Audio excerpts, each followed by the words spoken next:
കൂടുതൽ വാർത്തകളും വീഡിയോകളും കാണാൻ ഈ ചാനൽ സബ്സ്ക്രൈബ് ചെയ്യുക. കൂടെ ബെൽ ബട്ടൺ അമർത്തുക. Please subscribe our channel. നമുക്ക് 27 നക്ഷത്രങ്ങളാണ് ഉള്ളത്. 27 അല്ല 28, അഭിജിത്തൂടെ കൂട്ടിയാണ് 28 നക്ഷത്രങ്ങളെന്ന് പറയുന്നത്. പക്ഷേ ഈ 27 നക്ഷത്രങ്ങളിൽ മിക്കവാറുമുള്ള നക്ഷത്രങ്ങൾക്ക് പല ദോഷങ്ങളും പറയുന്നുണ്ട്. ആ ദോഷങ്ങൾ പറയുന്നത് എന്താണെന്ന് ചോദിച്ചു കഴിഞ്ഞാൽ ഈ ഗണ്ടാന്ത ദോഷം അല്ലെങ്കിൽ കാൽ ദോഷം എന്നിവയൊക്കെ ഇങ്ങനെ പറഞ്ഞ് നമ്മൾ കേൾക്കാറുണ്ട്.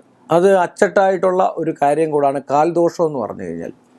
കാൽദോഷം സംഭവിക്കുക എന്ന് പറഞ്ഞാൽ 3 നക്ഷത്രക്കാർക്ക് പൊതുവിൽ 27 നക്ഷത്രത്തിൽ 3 നക്ഷത്രക്കാർക്കുള്ള ദോഷമാണ് ഈ കാൽദോഷം എന്ന് പറയുന്നത്. കാൽദോഷം സംഭവിച്ചു കഴിഞ്ഞാൽ അവരുടെ രക്തബന്ധത്തിൽപ്പെട്ട ആൾക്കാർക്ക് ദോഷങ്ങളും ദുരിതങ്ങളും അപകടങ്ങളും ഒക്കെ ഉണ്ടാകാം എന്നാണ് പറയപ്പെടുന്നത്. ഒരു കുട്ടി ജനിച്ച് ആ കുട്ടി ജനിച്ച നക്ഷത്രത്തിൽ അതിൻ്റെ ഒരു നക്ഷത്രം എന്ന് പറഞ്ഞു കഴിഞ്ഞാൽ 60 നാഴികയാണ്. ആ 60 നാഴികയിൽ 4 കാല് 15 നാഴിക വെച്ചിട്ട് 4 കാല് വരും.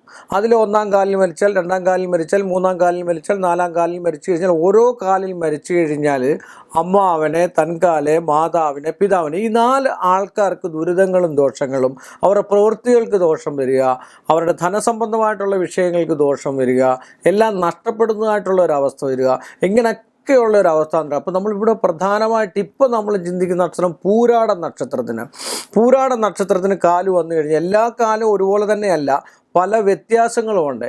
ഇന്ന ദിവസം വരണം, ഇത്ര നാഴിക വിനാഴിക ചെല്ലണം, ഇന്ന പക്കമായിരിക്കണം, ഇന്ന തിഥി ആയിരിക്കണം, ഇന്ന വാരമായിരിക്കണം, ഇത്ര നാളിൽ ഇത്ര നാഴിക വിനാഴിക ചെല്ലണം എന്നുള്ള ക്രമപ്പെടുത്തി ഗണിച്ചു നോക്കിയെങ്കിൽ മാത്രമേ നമുക്കത് ക്ലിപ്തമായിട്ട് അല്ലെ കൃത്യമായിട്ട് അറിയാൻ പറ്റുള്ളൂ. പക്ഷേ പൂരാട നക്ഷത്രത്തിൻ്റെ 1-ാം കാലം എന്ന് പറഞ്ഞാൽ മാതാവിനാണ്. ആ 15 നാഴികയ്ക്കുള്ളിൽ ഈ ഞാൻ മുമ്പേ പറഞ്ഞിരിക്കുന്ന ദോഷങ്ങളെല്ലാം കൂടെ ഒത്തുചേരുവാണെങ്കിൽ മാതാവിന് ദോഷമാണ്. അതാണ് നമ്മൾ പറഞ്ഞ് കേട്ടിട്ടുള്ളത്.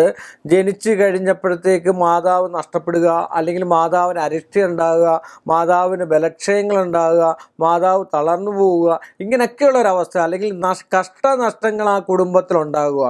ഒന്നിൽ ആദ്യത്തെ കാലാണ് മാതാവിനും, രണ്ടാമത്തെ കാലാണ് പിതാവിനും പിതൃനഷ്ടങ്ങളുണ്ടാകുക, പിതൃദുരിതങ്ങളുണ്ടാകുക, അല്ലെ പിതൃസ്ഥാനീയർക്ക് പിതൃവിൻ്റെ അച്ഛൻ്റെ ജ്യേഷ്ഠന്, ജ്യേഷ്ഠ സഹോദരന്, അല്ലെ അനിയന്, ഇങ്ങനെയുള്ള ആൾക്കാർക്കൊക്കെ പിതാവിൽ നിന്നുമുള്ള ദുരിതാവസ്ഥ ആ കുട്ടി ജനിക്കുമ്പോൾ തന്നെ, ആ കാൽദോഷം സംഭവിക്കുമ്പോൾ തന്നെ 2-ാം കാലിൽ ജനിച്ചാൽ, പൂരാടത്തിൻ്റെ 2-ാം കാലിൽ ജനിച്ചാൽ പിതാവിനും, 3-ാം കാലിൽ ജനിച്ചു കഴിഞ്ഞാൽ അമ്മാവനുമാണ്. മാതുലൻ എന്ന് വെച്ചാൽ അമ്മയുടെ സഹോദരങ്ങൾക്ക്, അമ്മയുടെ സഹോദര തുല്യരായിട്ടുള്ളവർക്ക്, അമ്മയുടെ ജ്യേഷ്ഠത്തി, അനിയത്തി, ഇങ്ങനെയുള്ള ആൾക്കാരുടെ സഹോദരങ്ങൾക്ക് അല്ലെ അമ്മാവന്മാർക്ക് ദോഷവും ദുരിതവും ദുഷിച്ചതായിട്ടുള്ള അവസ്ഥാന്തരങ്ങളും നഷ്ടങ്ങളും കുടുംബക്ലേശങ്ങളൊക്കെ ഉണ്ടാകാൻ അച്ചട്ടായിട്ട് സാധ്യതയുള്ള നക്ഷത്രമാണ് പൂരാട നക്ഷത്രം.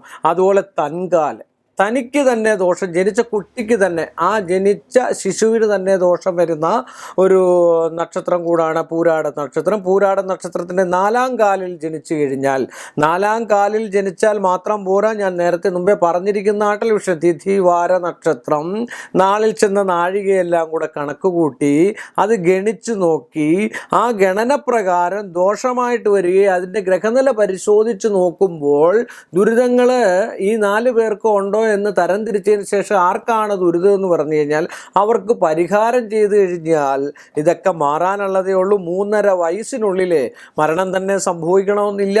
അപകട സംബന്ധമായിട്ടുള്ള വിഷയങ്ങൾ, ജോലി സംബന്ധമായിട്ടുള്ള സ്ഥിരത നഷ്ടപ്പെടുക, കർമ്മ സംബന്ധമായിട്ടുള്ള വിഷയങ്ങൾ ഉണ്ടാകുക, എല്ലാ രീതിയിലുമുള്ള തടസ്സം ഉണ്ടാകുക, ഇങ്ങനെയൊക്കെയാണ് പറയപ്പെടുന്നത്. അതിന് ശിവക്ഷേത്രത്തിൽ മൃത്യുഞ്ജയ ഹോമം, പിന്നെ പക്കപ്പിറന്നാളുകളിൽ മൃത്യുഞ്ജയ ഹോമം, ഈ കുട്ടിയുടെ 3.5 വയസ്സുവരെ നമ്മൾ പ്രത്യേകം പൂജകളും യമരാജഹോമം, ഇങ്ങനെയൊക്കെയുള്ള വിഷയങ്ങൾ നടത്തിക്കണ്ടു കഴിഞ്ഞാൽ ഇതിനൊക്കെ ഒരു പരിഹാരം ഉണ്ടാകുമെന്നാണ് ജ്യോതിശാസ്ത്രം പറയപ്പെടുന്നത്.